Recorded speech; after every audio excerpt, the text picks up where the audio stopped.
Selamat pagi Bapak, Ibu, saudara-saudari, dan adik-adik yang berbahagia. Semoga semuanya tetap sehat di pagi hari ini. Selamat berjumpa kembali dengan program Satu Hati, Sapaan Tuhan Tiap Hari, edisi Kamis 25 Agustus 2022. Mari kita mengawali program Satu Hati ini dengan berdoa. Bapa yang ada di surga, terima kasih Bapa telah membangunkan kami di pagi hari ini.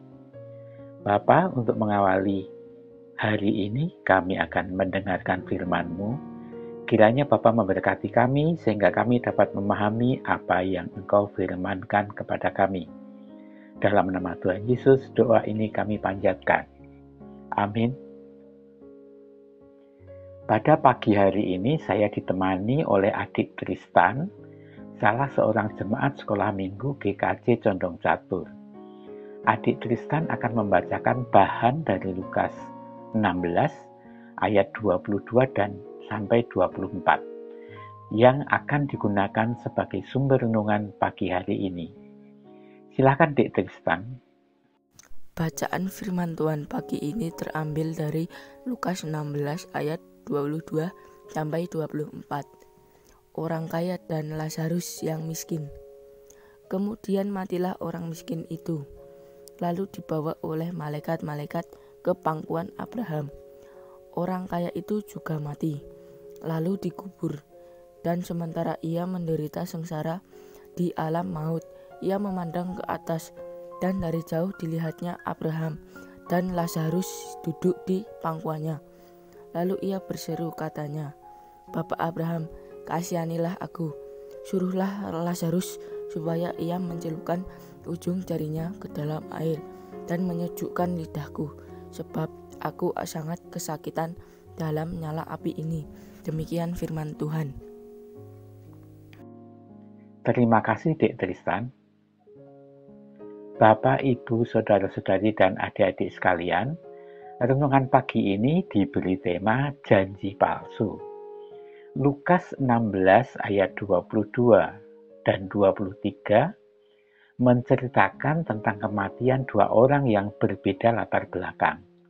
Satu orang kaya dan satunya adalah Lazarus yang menggambarkan orang miskin pada masa hidupnya. Orang kaya tersebut menderita di alam maut, sementara Lazarus berada di pangkuan Abraham. Dari Lukas 16 ayat 22 dan 23 tersebut dapat ditafsirkan bahwa kematian bukanlah akhir dari segalanya. Kematian justru menghantar ke kehidupan berikutnya, seperti yang dialami oleh orang kaya dan Lazarus. Dari ayat-ayat tersebut juga terlihat bahwa apa yang terjadi dalam kehidupan setelah kematian ditentukan oleh sikap dan perilaku orang tersebut dikala mereka masih hidup. Sebelum kematian, orang kaya dalam cerita di atas merasa berbahagia, bisa menikmati kekayaannya, berfoya-foya, namun melupakan Tuhan. Sementara di dekatnya ada Lazarus, si miskin yang sangat menderita dalam hidupnya, namun tetap dalam Tuhan. Tema dari Satu Hati pagi ini adalah janji palsu.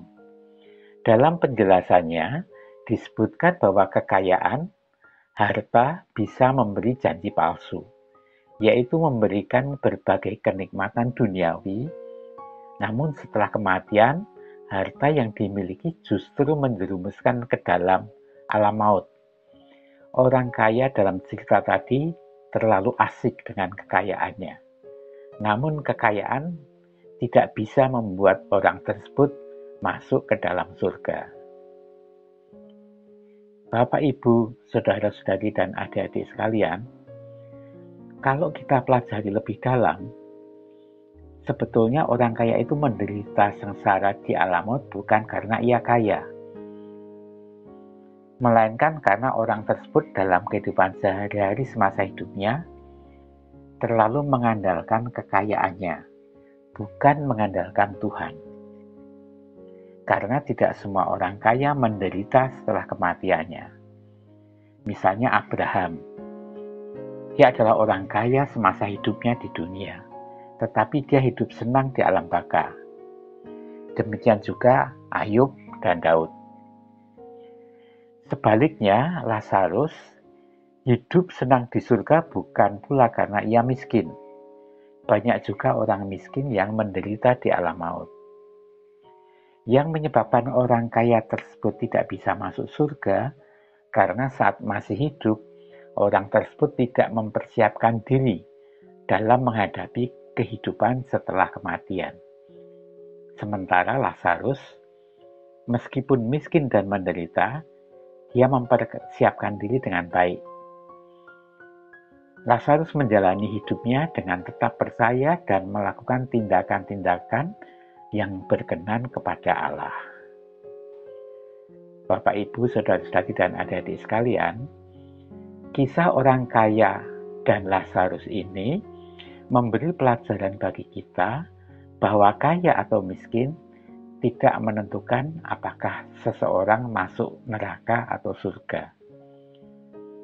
Namun di dalam kehidupan kita sehari-hari, kita wajib menghindarkan cara-cara hidup yang bisa memberi janji palsu kepada kita.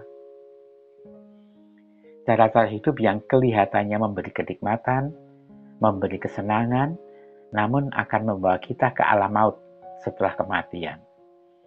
Kita wajib mencontoh kehidupan Lazarus, Abraham, dan Daud, yaitu selalu menjalani hidup yang sesuai dengan kehendak Tuhan. Dengan demikian, itu berarti kita mempersiapkan diri kita dengan baik, sehingga saat kematian kita memiliki bekal yang cukup untuk menjalani kehidupan setelah kematian dan hidup bersama Abraham, Daud, dan Lazarus di surga. Amin. Mari kita berdoa. Tuhan, kami kembali ke hadirat-Mu untuk mengucapkan puji syukur karena Engkau telah berfirman kepada kami di pagi hari ini. Kami memohon penyertaan-Mu agar kami dapat menggunakan firman-Mu ini sebagai pedoman hidup kami sehari-hari. Sertailah kami di pagi hari ini ya Tuhan. Dalam nama Tuhan Yesus doa ini kami panjatkan. Amin.